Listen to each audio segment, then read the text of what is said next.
Hello friends, welcome to RNP classes. आज हम biography of India's missile man doctor APJ Abdul Kalam के बारे में बात करेंगे।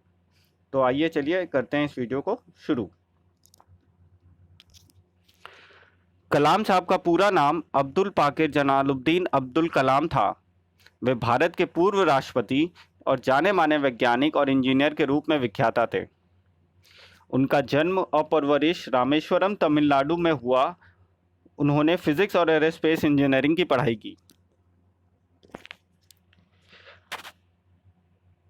इन्होंने मुख्य रूप से एक वैज्ञानिक और विज्ञान के व्यवस्थापक के रूप में 4 साल तक डीआरडीओ और इसरो संभाला। वो भारत के नागरिक अंतरिक्ष कार्यक्रम और सैन्य मिसाइल के विकास के प्रयासों में भी शामिल रहे।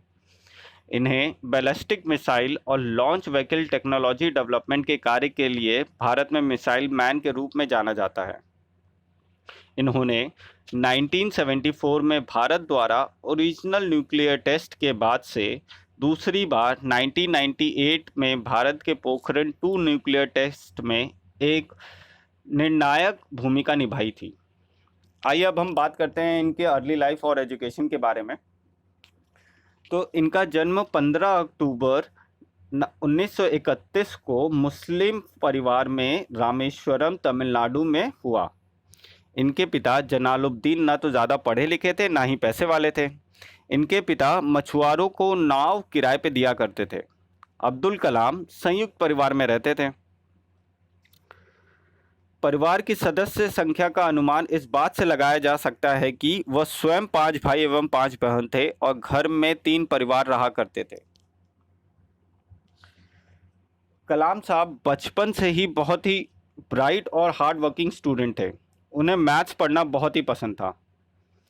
कलाम के गणित के अध्यापक सुबह ट्यूशन लेते थे, इसलिए वह सुबह 4 बजे गणित के ट्यूशन के लिए पढ़ने जाते थे। कलाम ने शिक्षा जारी रखने के लिए अखबार वितरण तक का भी कार्य किया था। कलाम साहब ने 1955 में मद्रास इंस्टीट्यूट ऑफ टेक्नोलॉजी से एरोस्पेस इंजीनियरिंग की पढ़ाई पूरी की। अब बात करते हैं हम पढ़ाई पूरी करने के बाद उन्होंने कैरियर एज ए साइंटिस्ट कैसा रहा उनका कैरियर। तो पढ़ाई पूरी करने के बाद उन्होंने हावरक्राफ्ट परियोजना पर काम करने के लिए डीआरडीओ में प्रवेश लिया। 1962 में वो इसरो में चले आए, जहां उन्होंने सैटेलाइट लॉन्च प्रोजेक्ट में बहुत ही अच्छी भूमिका निभाई थी। प्रोजेक्ट डायरेक्टर के रूप में भारत के पहले इंडिजियस लॉन्च व्हीकल 3 के निर्माण में महत्वपूर्ण भूमिका निभाई, जिससे जुलाई 1982 में रोहिणी सैटेलाइट सक्सेसफुली स्पेस में लॉन्च किया गया। कलाम साहब जुलाई 1992 से दिसंबर 1999 तक डिफेंस मिनिस्टर के साइंस एडवाइजर तथा department of research security research and development secretary थे। उन्होंने स्ट्रेटेजिक मिसाइल सिस्टम का उपयोग आग्नेयास्त्रों के रूप में किया। इस प्रकार पोखरण में दूसरी बार परमाणु परीक्षण भी परमाणु ऊर्जा के साथ मिलकर किया। इस तरह भारत ने परमाणु हथियार के निर्माण की क्षमता प्राप्त करने में सफलता अर्जित की। कलाम ने भारत के विकास स्तर को 2020 तक विज्ञान के क्षेत्र में अत्याधुनिक करने के लिए एक स्पेसिफिक सोच दिया था। आइए अब हम बात करते हैं उनके पॉलिटिकल कैरियर की, कि जो है वो राष्ट्रपति कैसे चुने और क्या था उनका। तो कलाम साहब president of India 11th president of India थे, जो कि KR नारायण जी को हरा के वो बने थे। 18 जुलाई 2002 को कलाम को 90% बहुमत से भारत का राष्ट्रपति चुना गया था और इन्हें 25 जुलाई 2002 को संसद भवन के अशोक कक्ष में राष्ट्रपति पद की शपथ दिलाई गई। ये एक छोटा सा समारोह था, जिस समारोह में प्रधानमंत्री अटल बिहारी वाजपेयी, उनके मंत्रिमंडल के सदस्य तथा अधिकारीगण उपस्थित थे। उनका कार्यकाल 25 जुलाई 2007 को समाप्त हुआ।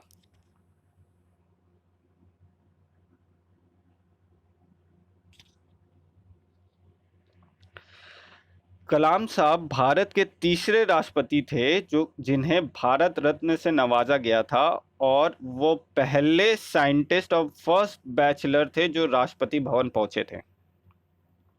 अगर हम बात करें उनका कार्यकाल खत्म होने के बाद, तो जो है वे भारतीय प्रबंधन संस्थान शिलोंग, भारतीय प्रबंधन संस्थान अहमदाबाद, भारतीय प्रबंधन संस्थान इंदौर व भारतीय विज्ञान संस्थान बेंगलोर के मानद फेलो व एक विजिटिंग प्रोफेसर बन गए थे। कि जो है जब उनका कार्यकाल खत्म हुआ, जब उनका प्रेसिडेंट खत्म हो गया, तब जो है वो विजिटिंग प्रोफेसर बन गए थे।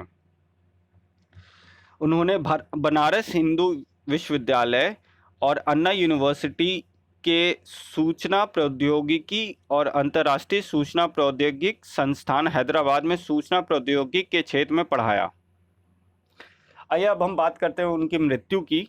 तो उनकी मृत्यु 27 जुलाई 2015 की शाम अब्दुल कलाम IIM शिलोंग में रहने योग्य ग्रह पर एक व्याख्या दे रहे थे, जब उन्हें जोरदार दिल का दौरा हुआ और ये बेहोश होकर गिर पड़े।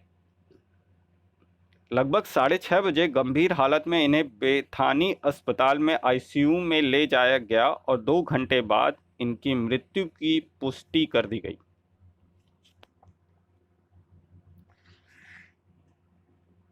आइए अब हम बात करते हैं इनके अवार्ड्स और ऑनर के सम्मान की। तो कलाम साहब के 79th बर्थडे को संयुक्त राष्ट्र द्वारा विश्व विद्यार्थी दिवस के रूप में मनाया गया। इनके अलावा उन्हें लगभग 40 विश्वविद्यालयों द्वारा मानद डॉक्टरेट की उपाधि प्रदान की गई।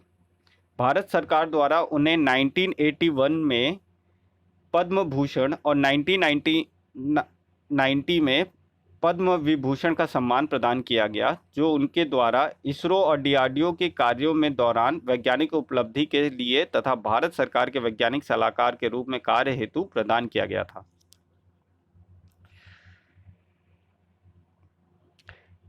1997 में कलाम साहब को भारत का सर्वोच्च नागरिक सम्मान भारत रत्न प्रदान किया गया, जो उनके वैज्ञानिक अनुसंधानों और भारत में तकनीकी के विकास में अभूतपूर्व योगदान हेतु दिया गया था।